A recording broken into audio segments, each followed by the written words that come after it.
We get so many questions on why do you use all-purpose flour to make your bread? And so I had to do a test. Now, I'm not going to tell you which loaf was made with which flour, but I made one loaf with bread flour and I made one loaf with the all-purpose flour. Same recipe.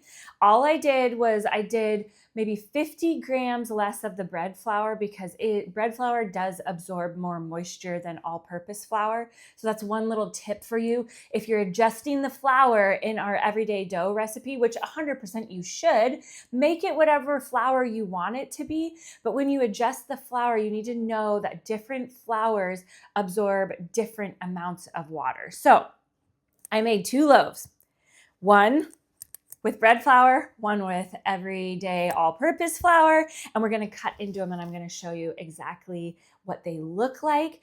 And here's the main thing that I want you to understand is that you can actually make bread with any flour you want. You can use the all-purpose flour, you can use bread flour, but I don't want you to get into your kitchen to go start baking and then you think, well, now I can't make any bread because I don't have bread flour. This is gonna show you. I mean, look at both of these loaves are amazing. So beautiful, both delicious. And then you'll get to see which one do you think was made with bread flour.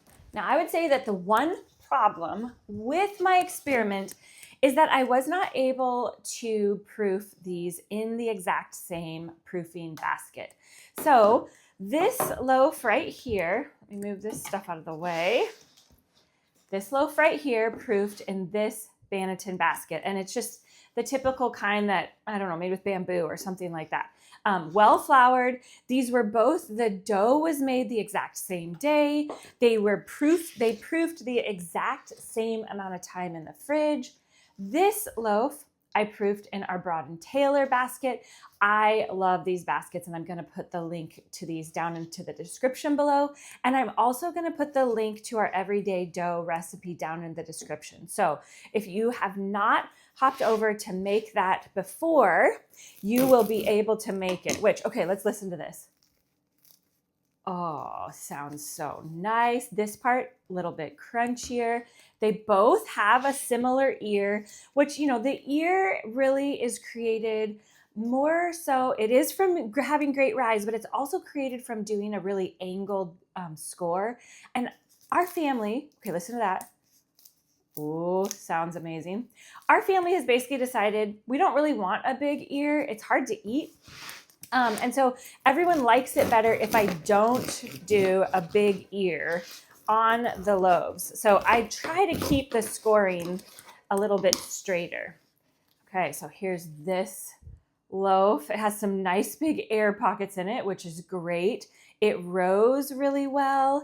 It has a little bit bigger crumb or like all of those little air bubbles in it. It's not dense. It baked up lovely. Okay, now let's look at this one.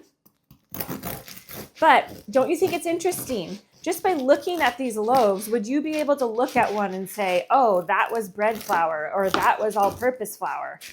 I don't think anybody could tell the difference. Okay, check this one out. Also, it has great air pockets in it, maybe not quite as big. Now, of course, you know, I'm human, so I did my best to shape them in the exact same way. But because they didn't proof in the exact same basket, that does change like the shape of how big they are or like how it's spread out. But, okay, what do you think? Which one do you think is bread flour? Here, let me get it so that these are together on this side. Okay, that's that loaf. Here's this loaf. Which side do you think is bread flour? Which side do you think is all-purpose flour? Okay, this one is all-purpose flour. This is bread flour. So what I would say when I look at them, because I can see them a little bit closer maybe than you can, is the bread flour does have a more, I'm gonna say like a firmer crumb, even though there's big air pockets in there.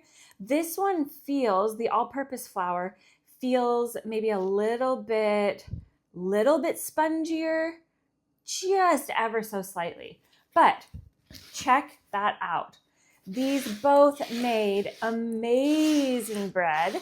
And this loaf I think it just turned out more beautiful, but I don't think it had really much to do with the type of flour. I think it had more to do with how it proofed and the basket that it was in.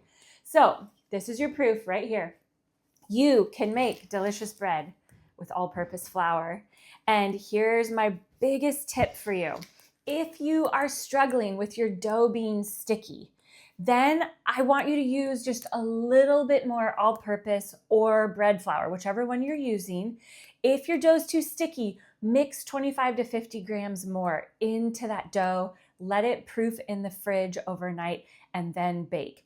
I think one of the biggest reasons why people are having trouble with their bread is that their dough is too wet. If your dough is too wet, it's going to have a really hard time rising. It's going to have a really hard time getting all of that moisture out of the dough by the time it's done cooking. So even though you're checking the internal temp for it to be 200 degrees, the inside will still be a little bit gummy. Put more flour into your dough. And if you're trying to do a hardier type of flour like spelt or whole wheat. I hear some people saying they're wanting to use like freshly milled. All of those flours are amazing. You do need to cut the amount of flour that you're using down because those flours actually absorb more moisture.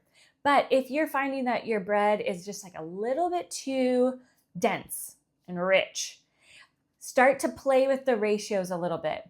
And if you're going to use 800 grams of flour, why don't you do 600 grams of your spelt or your rye or your whole wheat, and then do 200 grams of bread flour or 200 grams of all-purpose, either one.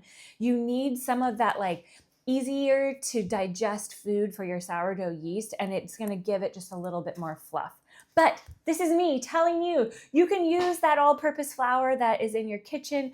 We buy the organic all-purpose flour in bulk for a really great price.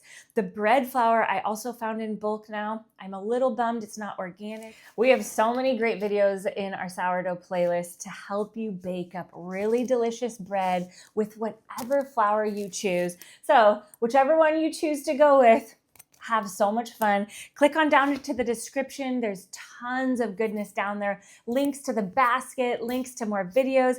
And we're here cheering you on as you have fun with your sourdough adventure.